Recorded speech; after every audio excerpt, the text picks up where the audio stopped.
Hello guys, welcome back again sa ating YouTube channel no, The Action Man. Una sa lahat, may galab shoutout po sa lahat ng mga kakamping at sa mga hindi man mga kakamping. Kung interesado ka sa bidyong ito, patapusin muna hanggang dulo at huwag nyo nang kalimutan na i-like at i-share ang ating video para malaman naman ng ilan sa ating mga kababayan na nagtutulog-tulugan sa katotohanan.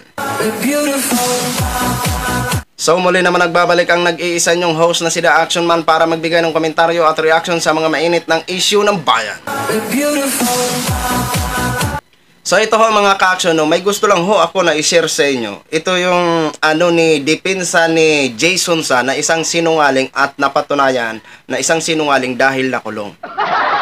Laban dito kay Representative Raul Manuel ho mga ka-action. At ang sabi ng isang abogado yata ng SMNI ay wala daw batas ang red tagging. So, if granting na walang batas ang red tagging, totoo po yun. Sa ngayon, wala pang batas ang red tagging. Pero dahil ba sa walang batas ang red tagging, kaya ba hinahayaan na lang o palagi na lang nagkakalat ng kasinungalingan ito si Celes at saka si Loren Badoy? Kaya po naabuso ang sabing red tagging. Okay, kung walang batas ang red tagging, hindi sila pwedeng kasuhan dahil walang batas. E paano naman ho ang kanilang kasinungalingan na ipinaparatang sa mga taong kanilang pinupunterya? Hindi ba sila pwedeng kasuhan ng libel kapag hindi nila mapatunayan? Remember, ang isang red tagging ho mga ka-action ay isa ding pagpaparatang, di ba? Ano bang pagpaparatang? Kung hindi mo kaya patunayan ang paratang na yan, ay magiging kaso yan at mahuhulog sa kasong libel. Di ba? Red tagging lang po ang walang batas. Ang red tagging ay is maituturing natin na isang paratang sa isang tao. Di ba?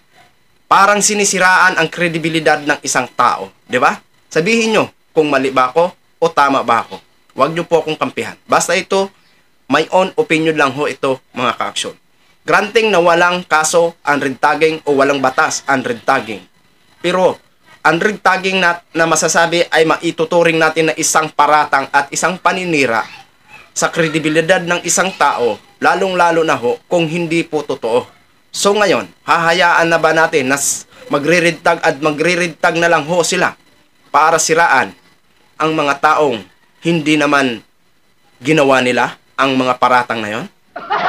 Bago po ang lahat, panoorin na po natin ang nasabing video. Deny ng network na nagsasabi na nagre-red tag ang SMNI. There is no red tagging. We never practice red tagging, and in fact, wala po sa batas ang red tagging, Mr. Chair. Kapag may batas na bawal yung ganon, susunod po kami. Kasi napakadaling maghabi ng kasinungalingan. We can have 1,000 versions of lies. Pero ang narinig nyo ang sabi ng isang abogado, wala sa batas ang salitang red tagging. At ang sabi ni Jason Sa, si Jason Sa yung sumingit. Oo. 'Di ba? Kung may batas na ang nasabing red tagging, titigil po kami. So ibig sabihin dahil wala pong batas ang red tagging, patuloy pala ang pagsisinungaling mo, Jason Sa. Patuloy pala ang mga pagpaparatang nyo sa mga taong hindi nyo naman kayang patunayan ang inyong mga sinasabi. Ganun ba yung ibig sabihin nyo, Jason Sa? Diba? Sa tono ng pananalita, dahil sa wala batas ang red tagging, so ibig sabihin, hahayaan na lang po ang kanilang mga angkor na man-red tag. Diba? Malinaw na malinaw po na isa itong kasiraan ng isang tao kapag nire-red tag. Isang kahihiyan, kredibilidad ng tao ang kanilang sinisira. Kaya naaabuso ang salitang red tagging dahil walang batas. Di ba? Pero para sa akin, ang red tagging ay maituturing na isang paratang. Di ba? Kapag ang paratang na yan ay hindi mapatunayan, mahuhulog din po talaga yan sa kasong libel. Yun po ang psycho ko dyan. Yung analysis ko.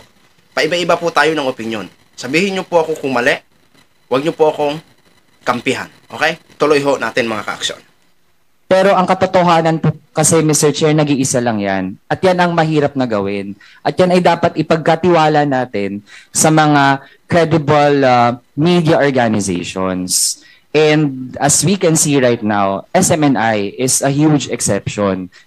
Itong nangyayaring red tagging, totoo at real siya na nangyayari. So, hindi natin matanggapin na hanggang ngayon ay dinedenay ng network na ginagawa niya ito. Kasi napakarami na pong mga independent outlets and even other fact-checking agencies na nagsasabi na nagre-red tag ang SMNI.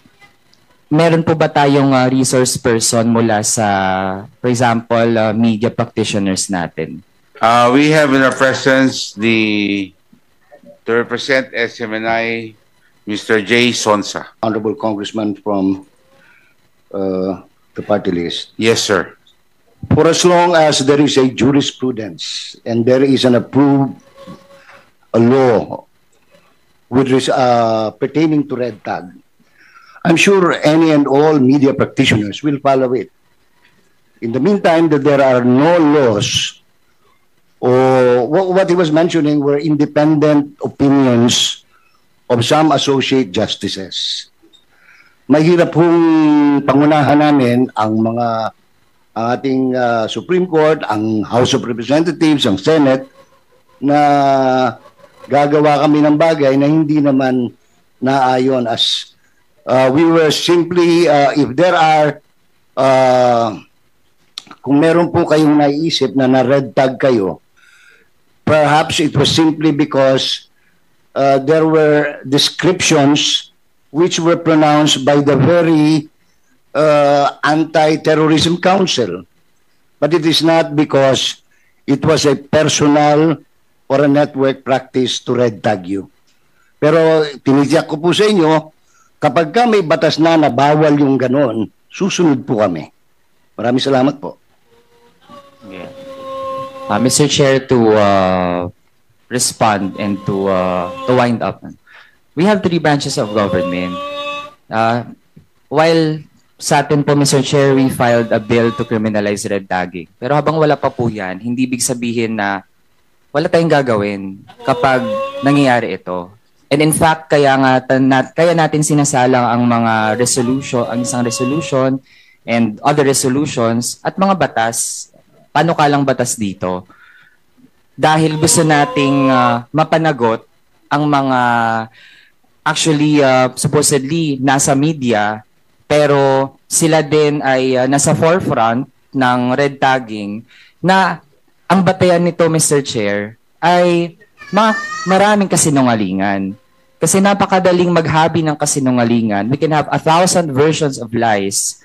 Pero ang katotohanan po kasi, Mr. Chair, nag-iisa lang yan. At yan ang mahirap na gawin. At yan ay dapat ipagkatiwala natin sa mga credible media organizations.